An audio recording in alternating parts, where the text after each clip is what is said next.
Good afternoon and welcome to this week's Ukraine War Q&A with Professor Michael Clarke. Professor Clarke, thank you as always for being with us. Promised we'd be back again this week. Our schedules have aligned, so here we are around this desk. And we've been set another deadline, haven't we, by President Trump for when he thinks he may be able to force Putin into stopping the war. We're going to get into that. We thank you again for your questions, as always. And you can, of course, submit questions as we are going along if anything takes your fancy and you want to get Professor Clarke to answer them. So let's get straight into them, Michael. We'll go to the first question here from Mark. Mark asks, are there any non-military actions like tariffs or sanctions that could force Putin to stop? Bearing in mind, of course, Michael, that we have a whole suite of sanctions against Putin and Russia that were put in place when they first invaded back in 2022. There's been the further threat of sanctions. And just recently, there have been further action made on the oil price to try and lower that by the EU and the rest of the allies. So what else can be done? Minimum oil price, I mean, Russia is the most sanctioned country in the world as things stand. I mean, Iran has a lot of sanctions against it. But Russia has been sanctioned fairly heavily since 2014 with the invasion of Crimea, and then very heavily indeed since 2022. But by heavily, we mean a bigger range of sanctions than people used to imagine. And as we've said before, if you impose sanctions, you have to keep chasing them because the target of sanctions works out ways of getting around it and mitigating the effects and so on. So, I mean, on their own, sanctions never work on their own. But as part of a package of other pressures, they can be very important. And there's all sorts of arguments about when sanctions are more effective and when they're less effective. Non-military means of bringing pressure on Russia to go for a ceasefire. The biggest non-military means will be diplomatic from China. Right. And we've said that from the beginning. Nothing from the West, nothing from the Allies. Sort of nothing the Western Allies can say to them can do more. They could bring more pressure to bear with more sanctions. They could chase them more vigorously. They could do a lot more about the dark fleet. There's the fleet of anywhere between 400 and 1,400 ships that for various periods become part of the dark fleet and carry sanctions-busting oil and other goods back and forward. We could do more on that. So there's any number of ways that sanctions could be tightened, particularly third-party sanctions. I mean, a number of luxury goods that are going to Kazakhstan perfectly legally, and then, I mean, literally 500% increase in the export of luxury cars to Kazakhstan since 2023. And, of course, where are they ending up? In Russia. As our Ed Conway has reported many a time. Indeed. I mean, Ed's done some really good work on that. Yeah. I mean, Kazakhstan is a major conduit for sanctions busting. And that's not because the Kazakhs are doing anything wrong as such, but you've got to work through the companies here, that if companies are supplying vehicles that they know will end up breaking sanctions, then you bring sanctions against the company itself, and you get the Kazakh government involved if you can to also pressure them. So there's all sorts of ways that sanctions can be improved. But if we're thinking about what dramatically of a non-military nature would make a difference, it would be China saying to Putin, "That's it. This has gone far enough. You have now to withdraw in effect or make a deal." Would that would have to have an economic element, though, wouldn't it? Because as China is the biggest backer of Russia, these dual-use technologies they're using to bomb Ukraine. That's right. And at the moment, as I think we said last week, the Chinese have got no particular motive to stop this war. They're doing well out of it. They're doing financially quite well out of it. They like the idea that it's preoccupying the West. It's helping to split the Allies. It's creating a problem for the whole of Europe. That's all to the good as far as China's own ambitions go in the Pacific and in Asia, but the Asia-Pacific and the Indo-Pacific. So the chance that Xi Jinping would lean on Putin heavily as things stand is not great at all. But that's the single thing that will make a difference. Modi as well in India. You have China and India, but China mainly, lent on Putin.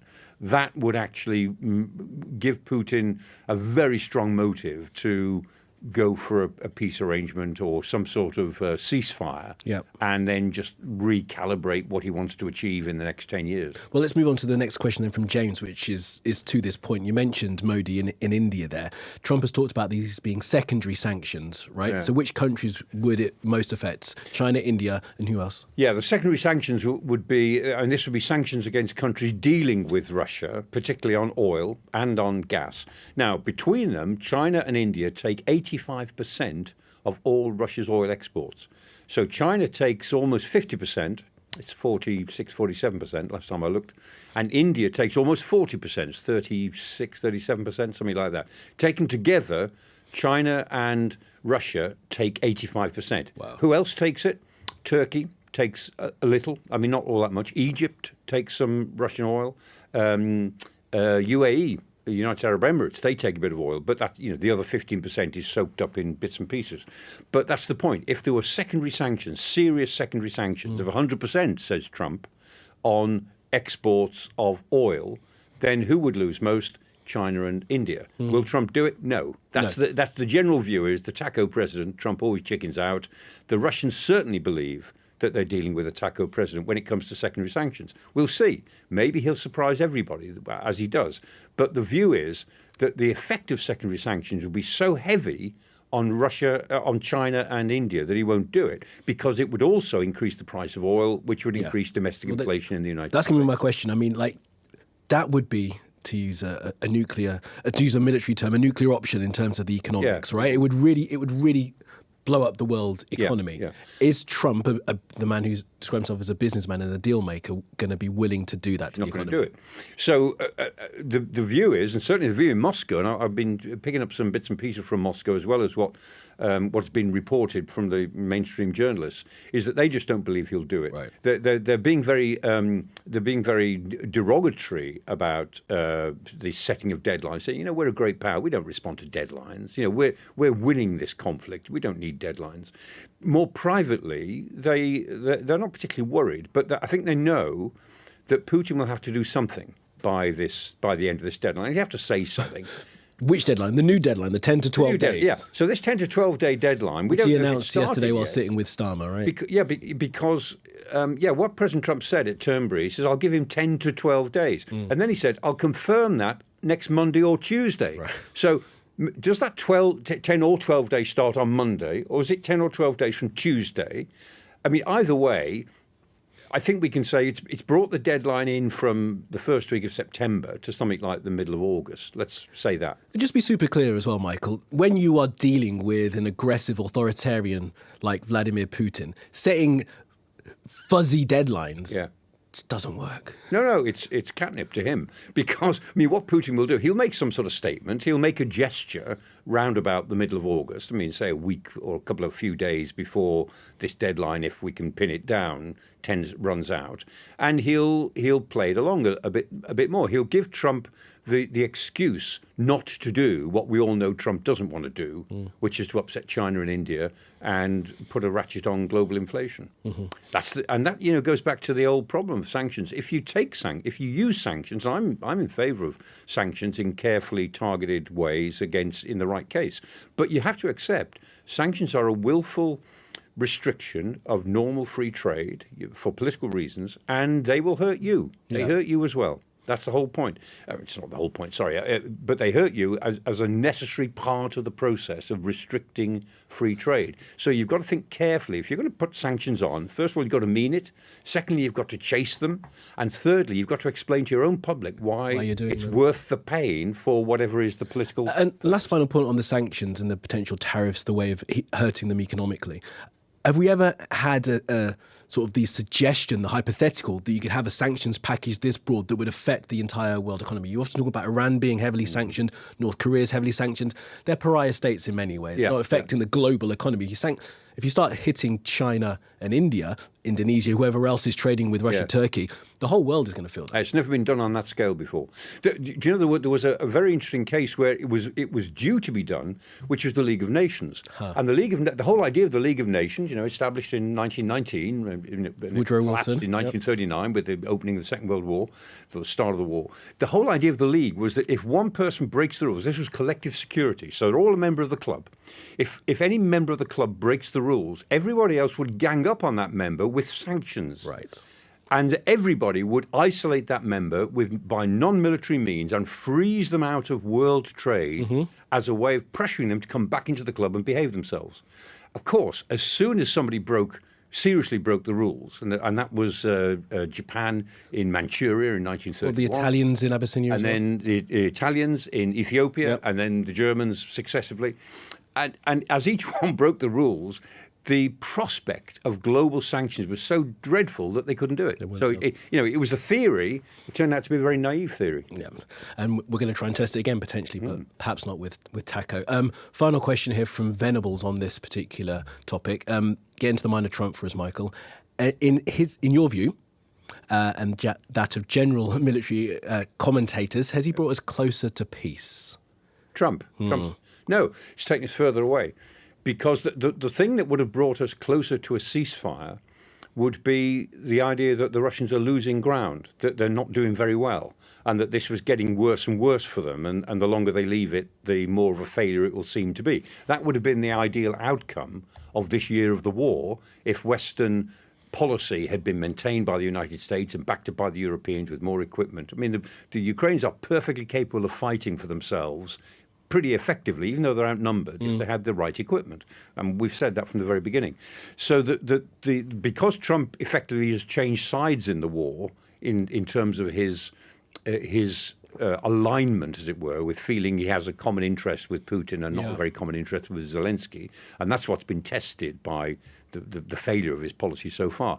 In fact, it's not that Trump has had a neutral effect, he's had a negative effect, because he's made it more likely that the Russians have got this mentality now, we are winning, we'll go on to win, whatever the Americans do now will not be particularly effective, so we'll be able to just keep on pushing. So Trump has made has pushed a ceasefire further away. Interesting. Because the thing that would have brought a ceasefire closer would have been Russian military losses. Yeah, and that's despite this coalition of the willing. That's despite Europe remilitarizing, saying they're going to increase the spending on defence. Yeah. You still think that Trump and his actions, because I mean, those actions from Europe came as a result of the way that Trump was behaving. Yes, they were. Hard off him but shouting remember, at Zelensky. The remilitarization of Europe, and that's exactly what it is. It's a remilitarization, and people feel uncomfortable about that, but that's where we are.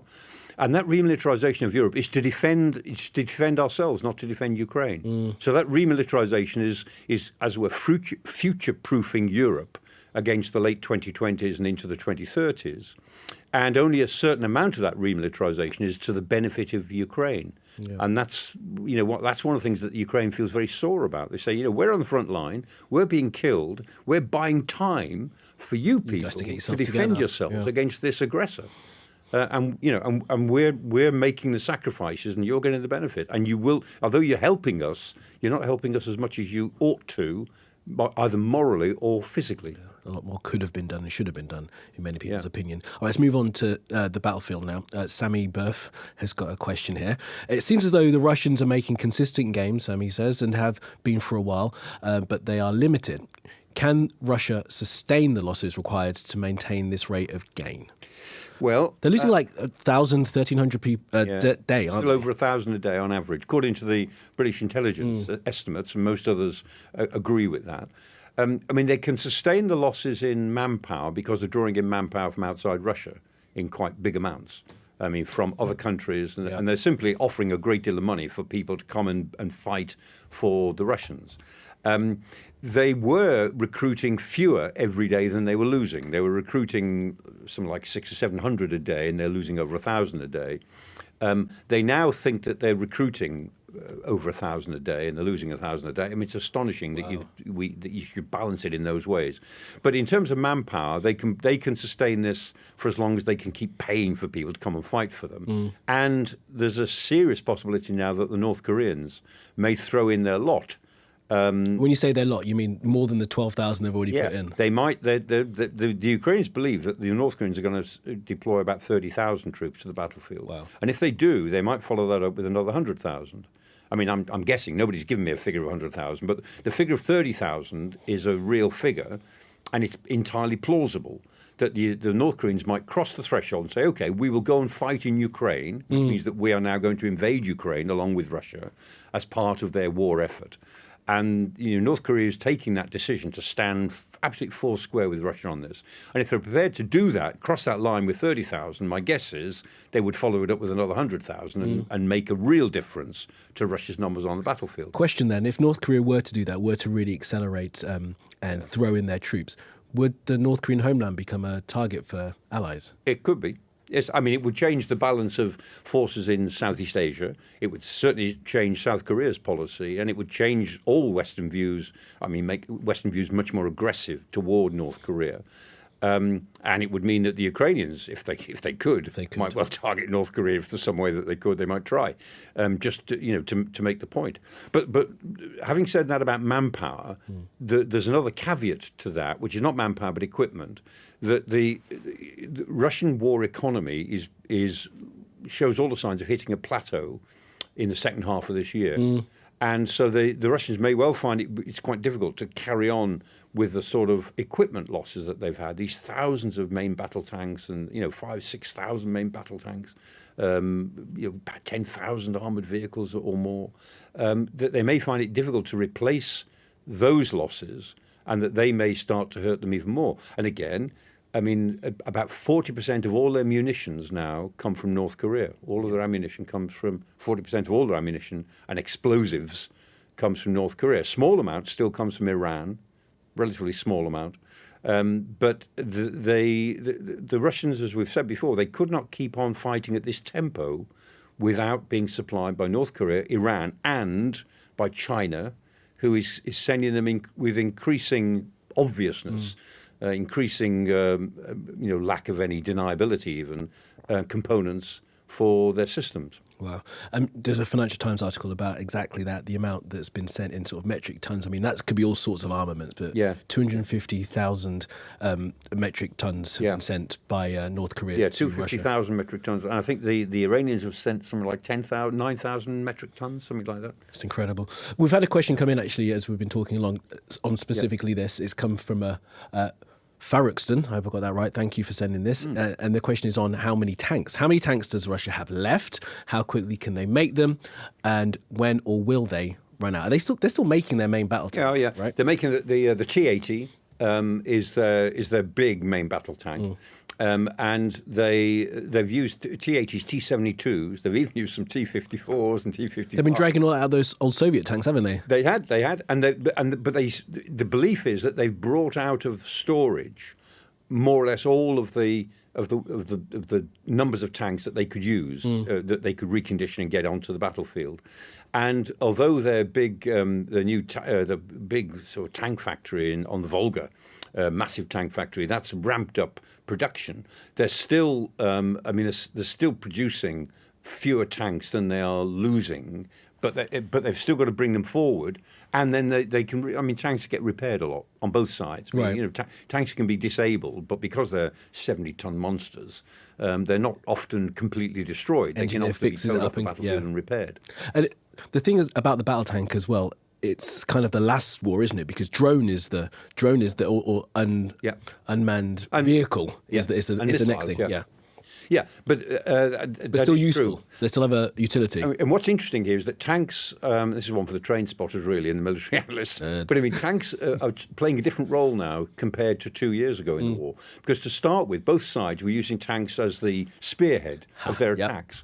And then they found that tanks were so vulnerable to aerial attack, missiles particularly, and drones, that they found that they were better off behind the front line, almost dug in, hull down, as they say, so there's not much of a profile, and just using them as artillery. And increasingly now, both sides are using dismounted infantry, as they say. So it's literally men on foot with their drones and their light weapons, establishing a position, and then the tanks and the armoured vehicles follow up to consolidate it. Which is the other way around, how you movement warfare. You send the tanks through, punch a hole, and then send in your infantry. But now the tanks are too vulnerable. So you make slow progress, but more dispersed progress by men on foot or on motorbikes.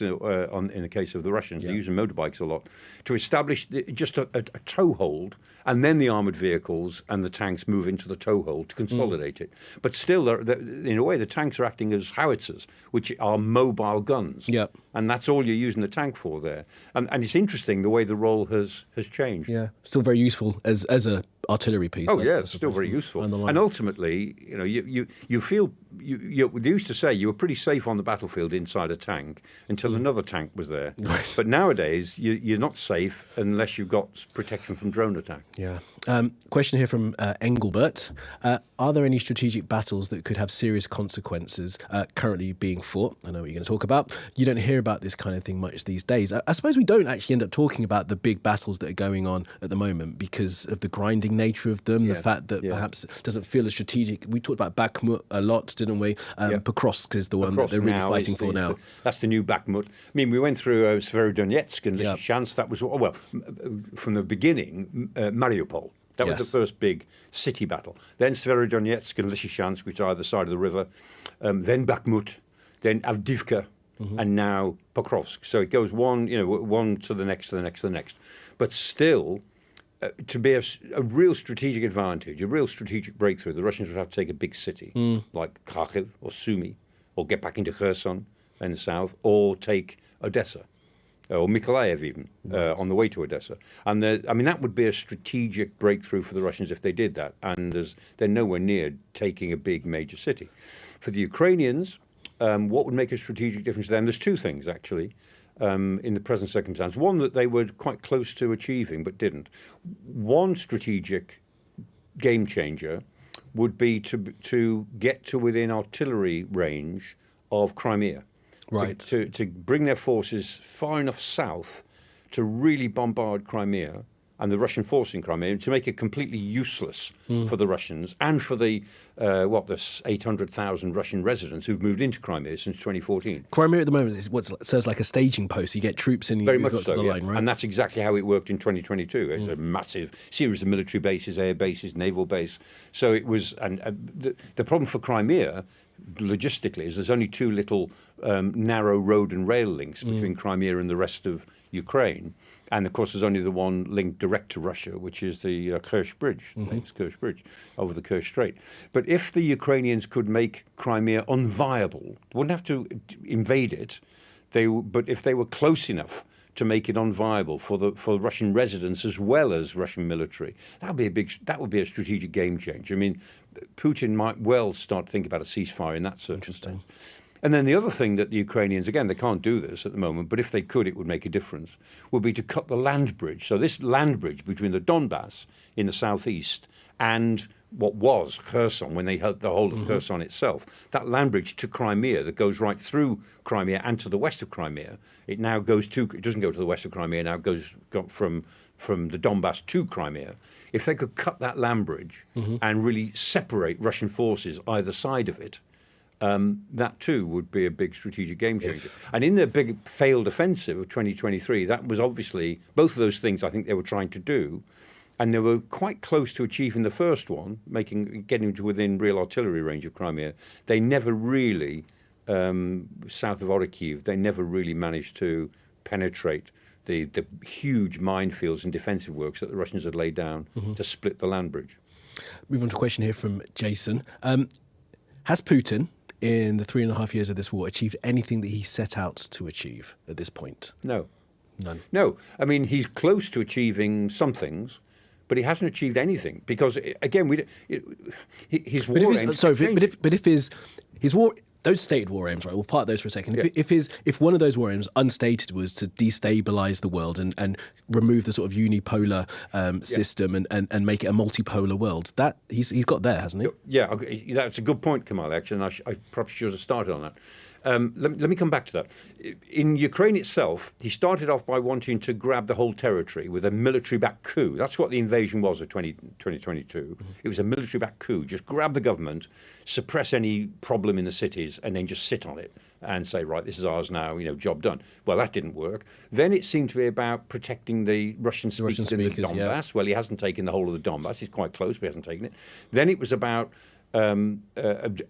addressing this proxy war that the West was waging on Russia through Ukraine, using Ukraine as the vehicle for a war against Russia. Well, no, he hasn't achieved that either. So I mean, the one thing that Putin could, if he took the whole of the Donbass, which is plausible during this summer or before the end of the year, that's plausible. Then he might say, "Well, I've achieved it. Well, I've protected the Russians in the Donbass, and we now occupy a piece of Ukraine that's all ours anyway." But he's already decided that he wants more than that, because he said he wants Zaporizhia should belong to him. Anywhere Russian Anywhere the Russian soldier treads is Russian territory, and they're in Dnipropetrovsk, and they're in. I mean, Zaporizhia again was not part of the Donbass, so he hasn't achieved anything, although he's close on the Donbass to saying, well, that's a line that I could hold and defend. Now, your point, I think, is a very good one. I don't think Putin started with this, but as the war has gone on and become more and more difficult for him, so he's become from a Russian imperialist, trying to create more Russian territory, like Catherine the Great did, like Peter the Great did, like Stalin did. He's now turned into an ideologue for a new world order. So he and Xi Jinping are out to smash the Western world dominance of world politics, as he says, as he calls it, this dominance of oppression that the West imposes on everybody else. They intend to smash it, and so in that respect, he's achieved a more structural disorder in world politics than anybody would have expected before 2022. So in that respect, has he achieved any? Yes, he's achieved that, but it's kind of fallen into his lap because of the failure of the war. Okay. I mean, I'm cynical. I wonder if that was part of his plan all along, to try and completely destabilize the world, because he knew that there would be a weak-willed response from the United States. Point. No, you raise a really good point. Was he a really far-sighted man? I don't think he was. I don't think that was the case, because until 2022, the reason that everybody kind of allowed this to happen was that they said, look, Putin's a very nasty, aggressive man, but he's not a fool. He's not an idiot. He is very calculated. He's a playground bully who calculates what he can bully and how much he can get. And the idea of as it were, throwing in his lot to a major global realignment didn't sort of strike anyone as Putin's style, and I don't think it was. But he's an opportunist, and he's taken the opportunity. Exactly, and like all dictators, he lives by warfare. He lives by his survival is through warfare, and here he's in his 5th war in 25 years. And it's far and away his biggest, and it's what will define him in history for good or bad. So no, I don't think, I know exactly what you're saying, but I don't think that was his intention, because that's just not part of the man's character. But it has become his intention, because that's what the war has led him into. I think it's one you and I will talk about again. I've got some more arguments. We should go for a drink. Yeah, I'll go through that one. All right, question here from Kinza, watching on. Thank you for this. How does the training of recruits in Ukraine compare to the training of recruits in Russia? I think I might know how you answer this. Training of recruits in Russia is it's terrible. Yeah, it is. It's non-existent. Yeah, I mean, the training of recruits before the war wasn't very good. Because the Russian regular army was actually quite small. It was less than 300,000 people. I think it was 280,000. And the training was desultory. I mean, it was basic training. And the Russian idea was that you do the basic training, then you send the recruit to their unit, and they learn with the unit. And that's not a terrible way to do things, but it's not a great way. In Britain, you do your basic training, and then you go to, you go, say, to Brecon for infantry training, or you go on to Bulford if you're armoured warfare training. Depending on what branch you're in, you then get trained in that branch after your basic training, and then you go to your unit, and then you that's a sort of third stage. And that's good professional training. It takes a long time. It takes at least 6 months, up to 18 months before you can say somebody's a proper soldier, is a proper service personnel. The Russians did things much more quickly than that, and in a more relatively haphazard way. And it's even more haphazard now. And so people are basically being thrown into the war with just a few weeks of basic training, and they're having to learn absolutely everything on the front line, which usually means they don't learn very much, because the front line's all about sheer survival, as anyone on the front line would tell you. Ukrainians weren't that far advanced in their training before the war. They were changing. And after 2014, they took their military much more seriously. They got quite a lot of help from NATO and NATO training missions, and they were training much more in the Western way. But that didn't. I mean, it did go quite a way in the army it went quite a long way in the Air Force, not at all in the Navy. They just hadn't got round to naval reform before the war started, and as a result, they had one frigate when the war started in 2022, and they had to scuttle it to stop the Russians getting hold of it, and so they had no Navy at all. A few coastal craft and patrol boats, and that was it. But their training in the bulk of the army was kind of 50-50. It was NATO-induced training, NATO-orientated training, but it didn't go all the way down.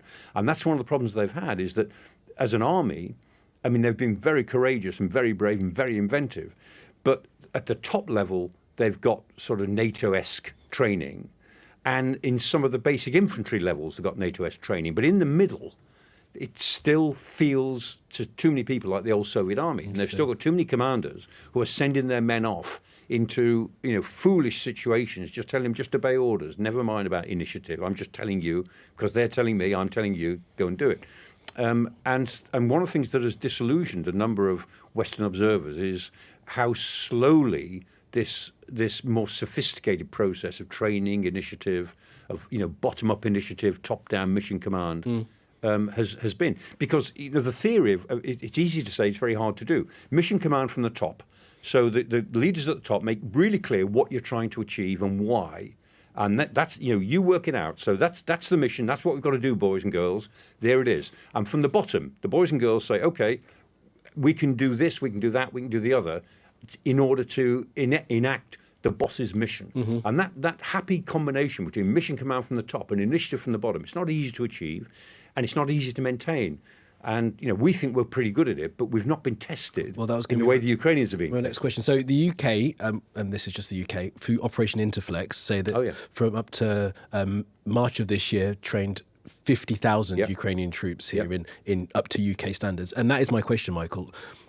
When you are in war, how do you recruit, train, and then send soldiers to the front? Surely it's all about manpower, and you want to get people up to the line as quickly as possible. Interflex has done some good stuff, but what we have done, we've provided through Interflex as a basic infantry training, helping people to be good infantry soldiers in their units, working together, doing the right things, looking after each other, and operating as teams. And that's the essence of infantry training.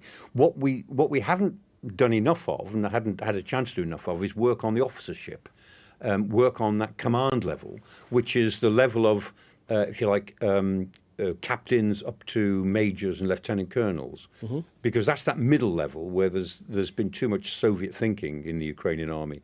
And I mean, people have tried to address that, but 50,000 trained is good, but if that 50,000 included 20,000 good mid-level officers, it doesn't. But if it did, it would probably be a bit more effective. And also, we've trained a lot of specialist forces, specialist units. Not just special forces, some of them, but specialist units like in counter-mining, anti-mine warfare, in liaison, armoured Air Force liaison, things like that, signalling. Some of the specialist things we've done some good training in. Sorry, I've find an article here that you were just reminded. Stop there. No, you're all right. I was reminded of here about a mobile artillery piece that the UK donated that were being mothballed. We sent them all to Ukraine. Oh, the AS-90s. There we go. Thank you. I knew you'd know. Huge things. Yeah, and the Ukrainians are using them to good effect. There's a great article in the Times about it. Just and when we first said we'll give you the rest, because we're getting rid of the AS-90s and we're replacing it with a Scandinavian system, which is pretty good, a bit lighter. Those AS-90s are huge. I mean, I was standing in, I think it was in Bulford, and one of them started up next to me, and he jumped out of my skin. Shakes the ground. It's like a monster from a Hollywood film that suddenly starts up next to you. And they're huge. And when we said we'd donate them, we only had 7 that would work. And anyway, they got them all going, and they've been extremely effective. Yeah, the AS-90s. They're huge. Huge guns, but they fire fast, they're accurate, and they move them well. But they're 20th century artillery pieces. In the 21st century, you need something a bit lighter, just as lethal, but lighter and quicker. Around. And not such an enormous tank. Numbering thing. There's a great, as I said, the write-up in the Times about it is amazing. When they fire the gun, apparently everything. AS-90s, everything shakes when they move. You feel when you see them moving that you're in the middle of a First World War film. Incredible. All right, a couple of questions here from N. Talbot. I'm going to pick one of your questions, if that's all right. And it's this one about resistance within Russia, right? So earlier in the conflict, there were protests by families of soldiers who'd enlisted or conscripted. This question asks, what happened to them wanting to bring people home? Are these protests still happening? Are they having any impact on Putin's policy? Well, no, the protests aren't still happening. There were some, and the Russians kind of handled them quite well, actually. They didn't suppress them violently, but they did suppress the leaders, and they went after the leaders and arrested them and charged them with all sorts of things. And so it just became very difficult to organise protests and dangerous for anyone who was organising them. There is disquiet, and very often the disquiet, just as in the Afghanistan operation between 1979 and 1988, when the Russians, lost 50-odd thousand men. It's the wives and mothers. It's their disquiet that actually has the biggest effect, because you can't round up a demonstration of wives and mothers very easily. And what they say is authentic and it carries weight with the rest of the population, and so that still goes on. That disquiet is there, and it's thought to be not too far under the surface. And also, when people interview individuals, when they go around Russia, and when Sky people correspondents have gone round, they find a sort of wariness. People don't want to talk about it, but insofar as they do talk about it, they say, "Oh, I wish it was over." Yeah, they want it to come to an end. And particularly amongst the women, you have that sense that they're not glorying in it much. They're not saying, They do say we want to win, but they say, "Oh, we just want it to finish," and that's about as much public protest as you're going to see. And what impact on Putin does that feeling have? Not much, because he lives in his own bubble, as does President Trump, of course.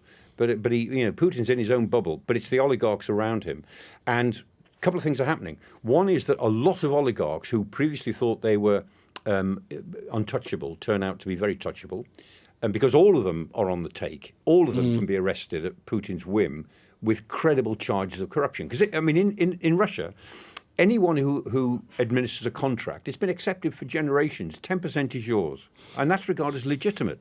So if the contract is $1 million worth, then 100,000, 10% of it is yours, and that's so obvious that it's almost legitimate. But that means everybody can be attacked for corruption. He's corrupted everyone, hasn't he? He's brought them all in. So Putin finds it very easy to say, okay, puts the finger on X, Y, and Z. They don't have to trump up any charges. They just look at their 10% and they call it corruption. And so everybody is now vulnerable, added to which the Russian social media, I think we talked about this a couple of weeks ago, the Russia is taking over all of the social media. They're creating their own. And putting their own in, which means that they can check on everyone's citizenship. Just like the Chinese did over COVID, they can actually create a system whereby everyone's preferences, who you talk to, what you download, what you even look at, what you browse on the internet, is all there through this one government system. And it becomes a means of control. So it means that you know that if you look at Western sites, or you go to a VPN, a virtual personal network, that they will know about it, and they will take that into account when thinking about whether to do anything about you. So since the start of this war, Putin has tightened his controls so considerably that you have to say that a popular protest is almost impossible now, even though disgruntlement is there pretty well all the time. Professor Clarke, we're going to leave it there. We're running out of time for today, but of course we will try and do this again next week if we can, if our schedules can align. We thank you again for submitting your questions and for submitting your questions as we've been watching along. Thank you very much. Thank you, Michael. Thank you. And we'll see you again very soon.